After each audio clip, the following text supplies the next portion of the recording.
Dalam nama Bapa dan Putra dan Roh Kudus. Amin. Allah yang penuh kasih, Engkau memberikan kepada kami hati nurani, supaya kami menaati apa yang baik, apa yang benar, apa yang mulia. Sehingga kami selalu dijauhkan dari kejahatan, dari dosa, dari kelemahan dan keterbatasan. Terlebih Engkau memberikan kepada kami Roh Kudus, Roh Allah sendiri, untuk membimbing dan menuntun kami. Terpujilah namamu kini dan sepanjang segala masa. Amin. Para saudara, hari ini kita diajak kembali untuk melihat satu unsur penting di dalam hidup kita, yaitu hati nurani. Sekali lagi, hati nurani. Hati nurani diberikan kepada setiap orang, siapa saja, yang beragama ataupun tidak beragama. Hati nurani itu anugerah yang membawa kita untuk bersatu dengan Tuhan. Lakukan yang baik, hindari yang jahat. Sekali lagi, lakukan yang baik dan hindari yang jahat. Itu yang ditanamkan, diberikan kepada manusia supaya bahagia. Nah, saudaraku terkasih dalam Kristus, kenapa saya katakan ini sangat-sangat penting dan sangat fundamental? Karena dari situlah kita mau bahagia atau tidak bahagia. Kita mau damai atau tidak damai. Kita mau gembira atau tidak gembira. Ini membuat putusan ini untuk berani ngambil keputusan ya kepada kebaikan, ya kepada kebenaran, ya kepada keindahan, dan hindari yang jahat. Kenapa saya katakan ini sangat penting? Karena di zaman ini orang tidak lagi peduli. Bahkan yang jahat pun dianggap benar. Bahkan yang jelek pun dianggap benar. Ini yang sedang kita alami di zaman ini, ketumpulan-tumpulan hati nurani kita. Nah, saudara, hari ini kita lihat dalam bacaan Injil bagaimana Herodes yang telah membunuh Yohanes Pembaptis dengan memenggal kepalanya. Dia mendengar tentang Yesus. Dia merasa bahwa Yohanes tampil lagi dalam diri Yesus. Dan ada rasa bersalah dalam hatinya dan dia ingin bertemu dengan Yesus. Ya, tetapi tidak pernah terjadi. Ada ketumpulan nanti dalam hatinya. Ada rasa bersalah dalam dirinya. Tapi dia tidak mampu untuk berani mengambil keputusan untuk sungguh-sungguh bertemu dengan Yesus. Kalau dia sungguh-sungguh mau bertemu dengan Yesus, pasti bertemu dengan Yesus. Dan itu tidak terjadi. Ya. Jadi saudaraku terkasih dalam Kristus. Karena perbuatan jahatnya. Karena pada dasarnya ada sesuatu dalam hatinya.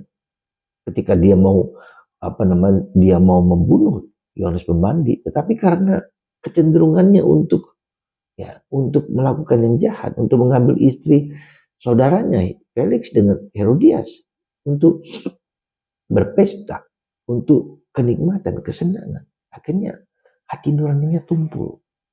Dan itu yang terjadi pada zaman ini. Anda melihat di dalam masyarakat etika, korupsi dianggap wajar saja, bahkan usaha untuk memberantasnya pun justru diperkurangi.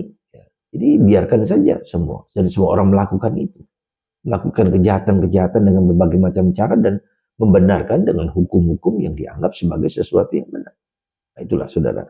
Dan masyarakat kita orang marah, ya, orang marah ketika hukum ditinjak-injak, ketika hukum diperlakukan sebagai sesuatu yang tidak penting, asalkan tujuan tercapai. Nah, kita bisa melihat dalam masyarakat kita sekarang, dalam bangsa dan negara kita, kita berada dalam suatu situasi di mana hukum diinjak-injak, yang dianggap benar, ya, yang salah dianggap benar, dengan membuat hukum-hukum untuk digunakan. Saudara, dan itu terjadi.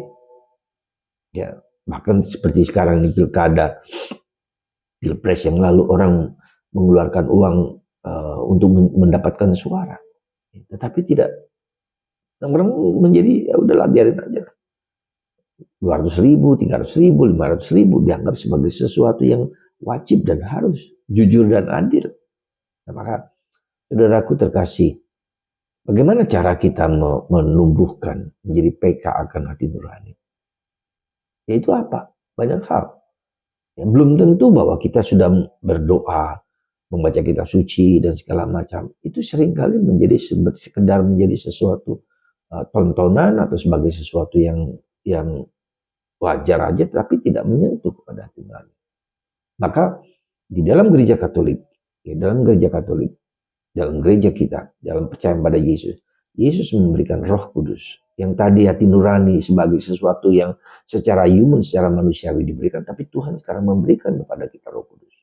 Nah, yang kuncinya adalah kita tahu nggak Roh Kudus itu Roh Allah sendiri. Kita tahu nggak Roh Kudus itu adalah Allah sendiri. Bukan sekedar tambahan, tetapi Allah sendiri, Bapa, Putra, dan Roh Kudus. Ketika kita membuat tanda salib Bapa, Putra, dan Roh Kudus, sadarkah kita bahwa Roh Allahnya Allah sendiri? Nah, itulah ketika Allah sendiri, maka mari kita mohon rahmat supaya Allah itu sungguh-sungguh melekat dalam diri kita. Maka salah satu tip kecil yang saya mau sampaikan kepada Anda supaya Roh Allah itu menjadi kuat adalah Bunda Maria mempelai Roh Kudus, kuatkan hati. Bunda Maria mempelai Roh Kudus, kuatkan hati. Bunda Maria mempelai Roh Kudus, kuatkan hati. Jadi supaya Roh Kudus dalam diri kita semakin tumbuh, semakin berkembang, dan kita akan bahagia. Dan itulah sumber kebahagiaan. Kita menemukan karena Roh Kudus ini adalah Allah sendiri dan kemudian memberikan inspirasi dalam pikiran hati untuk selalu berbuat baik, benar dan jujur. Seperti yang ada dalam hati nurani kita. Maka Roh Kudus itulah memperkuat kita untuk menerima Roh Allah sendiri. Tuhan memberkati Anda supaya Roh Kudus sungguh-sungguh menguatkan kita dalam perjalanan sehari-hari, dalam apapun yang kita lakukan, dengan selalu mengulang Bunda Maria mempelai Roh Kudus. Nyatakan Roh itu padaku, pada Anda, pada siapa. Dan kita akan bahagia. Kita akan tenang. Kita akan damai. Seperti yang dijanjikan Tuhan dengan Roh Kudus. Berkat Tuhan atas Anda semua. Bapa, Putra, dan Roh Kudus. Amin.